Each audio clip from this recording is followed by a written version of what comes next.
Senate ने 2024-25 का अपना पार्लिमानी साल मुकम्मल कर लिया है और एक साल के मुकम्मल होने पे अब पीछे मुड़ के देखते हैं कि क्या अहम वाक़यात थे और चैलेंजेस थे जिनका सामना सेनेट ऑफ पाकिस्तान ने किया। शुरू में तो मैं ये बात कहना चाहता हूँ कि ये बहुत काबिल तारीफ़ चीज़ है कि सेनेट ने पिछले 5 साल से अपनी एक रिवायत को कायम रखा हुआ है कि पार्लिमानी साल मुकम्मल होने पे वो एक बड़ी तफसीली अपनी रिपोर्ट जारी करते हैं जिसके अंदर तमाम एदाद व शुमार होते हैं। और ये बहुत काबिल तारीफ़ बात है। हम उम्मीद रखते हैं कि आइंदा आने वाले सालों में ना सिर्फ सेनेट अपनी ये रिवायत कायम रखेगी बल्कि दूसरी असम्बलियाँ भी इस रिवायत को फॉलो करेंगी।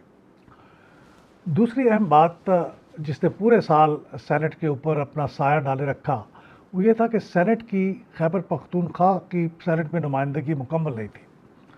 यानी बाकी तमाम सूबे तो अपने 23 मेंबर्स के साथ सेनेट के अंदर मौजूद थे। यानी अकॉर्डिंग टू कॉन्स्टिट्यूशन तो हर सूबे के 23 मेंबर सेनेट के अंदर होने चाहिए और इसमें आधे हर 3 साल के बाद उनका इंतखाब होता है। लेकिन खैबर पख्तूनख्वा वो वाहिद सूबा था जिसकी पूरी रिप्रेजेंटेशन सेनेट में मौजूद नहीं थी।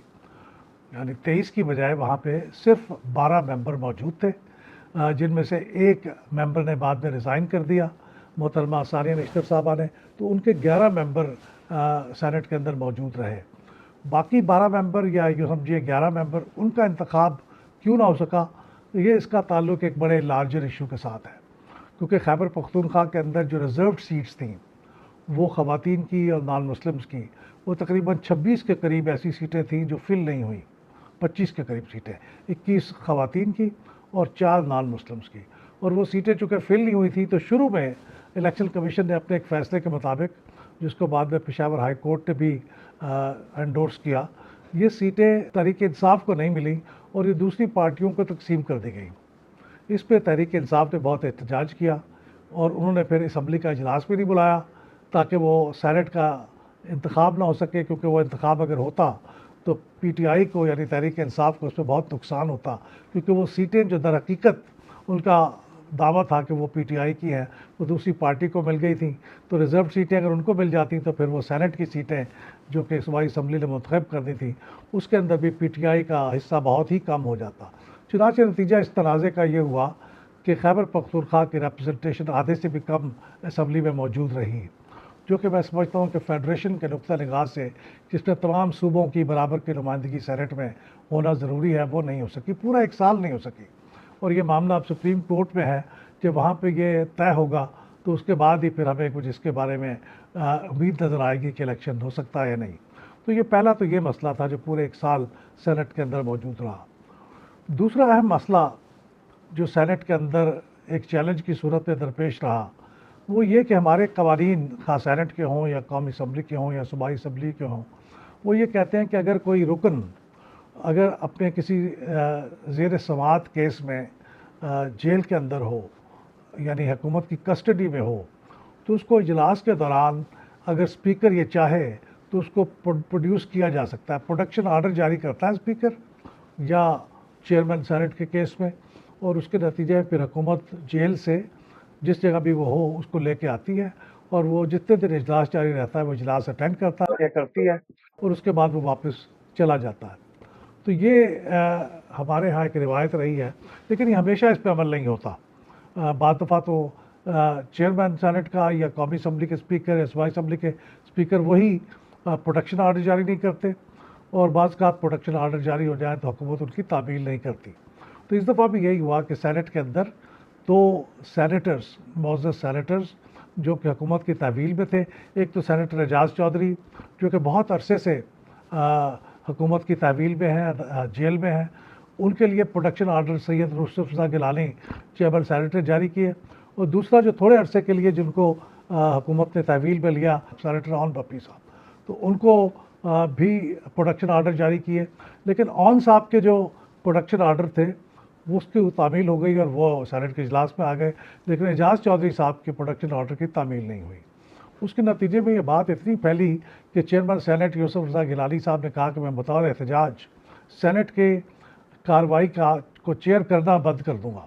और चुनाचे वो काफ़ी अरसे तक, पूरा साल का बाकी हिस्सा, उन्होंने सेनेट को चेयर नहीं किया और उनकी जगह पे डिप्टी चेयरमैन साहब या फिर जो काउंसिल ऑफ चेयर्स के मेंबर होते थे वो आके इजलास की सदारत करते रहे।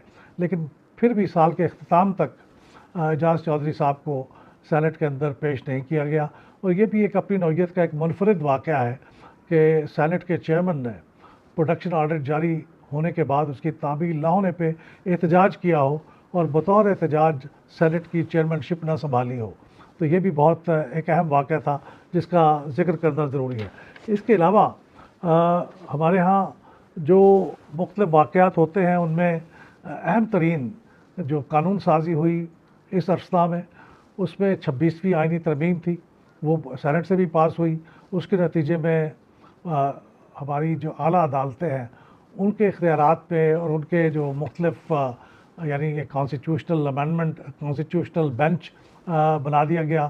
اور اس کے نتیجے میں جو چیف جسٹس صاحب ہیں ان کی تقرری کے لیے بھی ایک نیا طریقہ اختیار کیا گیا. اور ہائی کورٹ کے جو ججز ہیں ان کی بھی پرفارمنس ایویلویشن کا بھی اختیار کیا گیا. تو یہ بہت اہم ترمیم تھی اور اس اہم ترمیم کو بھی سینٹ نے پاس کیا. تو یہ اس کے اوپر حزب اختلاف نے اس کے اوپر بہت تنقید کی اور ہماری وکلاء کی تنظیمیں ہوں اور سول سوسائٹی کی تنظیمیں ہوں اس میں بھی بہت سے لوگ اس کی مخالفت کرتے ہیں. اور پی ٹی آئی نے تو اس کے خلاف باقاعدہ احتجاج کا سلسلہ جاری رکھے ہوئے ہیں. تو یہ بھی ایک اہم واقعہ تھا جو سینٹ کے پورے ایک سال کے دوران پیش آیا. اور بھی بہت سے واقعات ہیں جو سینٹ کے اندر مختلف چیلنجز کی شکل میں یا مختلف کارروائی کے معاملات کی شکل میں سامنے آئے. لیکن ایک آخری واقعہ جس کا میں ذکر کروں وہ یہ ہے کہ اسٹیٹ بینک آف پاکستان کا ایک ترمیمی بل اسمبلی میں سینٹ میں پیش ہوا. اس کے اوپر رائے شماری بھی ہوئی اور ایسا لگتا ہے کہ بظاہر وہ رائے شماری میں حزب اختلاف کی طرف سے پاس کی گئی جو ترمیم تھی وہ منظور ہو گئی. لیکن چونکہ حکومت کو اس میں ہزیمت کا سامنا تھا لہٰذا حکومت نے اس پہ احتجاج کیا اور جو اس وقت سینٹ کے اجلاس کو چیئر کر رہے تھے انہوں نے اس کاؤنٹنگ کا رزلٹ اناؤنس نہیں کیا. اس کے نتیجے میں ظاہر وہ بل بھی پاس نہیں ہوا. لیکن یہ بھی ایک بہت ہی انوکھا واقعہ ہے کہ اسمبلی کے اندر ایک چیز جس کے اوپر کاؤنٹنگ بھی ہو جائے، لوگوں نے ووٹ بھی دے دیے ہوں، اس کے اوپر رزلٹ اناؤنس نہ کیا جائے. تو اس کے اوپر بھی حزب اختلاف نے بہت احتجاج کیا اور یہ بھی ایک اپنی طریقے کا ایک انوکھا چیلنج تھا جس کا سینٹ کو سامنا کرنا پڑا.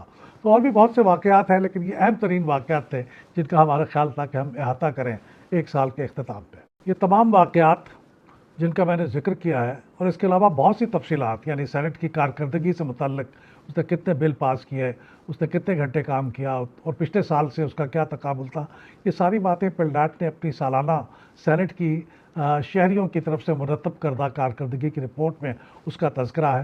یہ ہماری ویب سائٹ پہ بھی موجود ہے اور یہ جاری ہو کے آپ سب لوگوں تک پہنچ جائے گی. تو اگر آپ کو مزید تفصیلات جاننی ہو تو آپ اس رپورٹ کا مطالعہ کر سکتے ہیں. وہ تمام لوگ جو پارلیمان کے بارے میں ریسرچ کرنا چاہتے ہیں اور مزید جاننا چاہتے ہیں ان کے لیے رپورٹ بہت مفید ہوگی.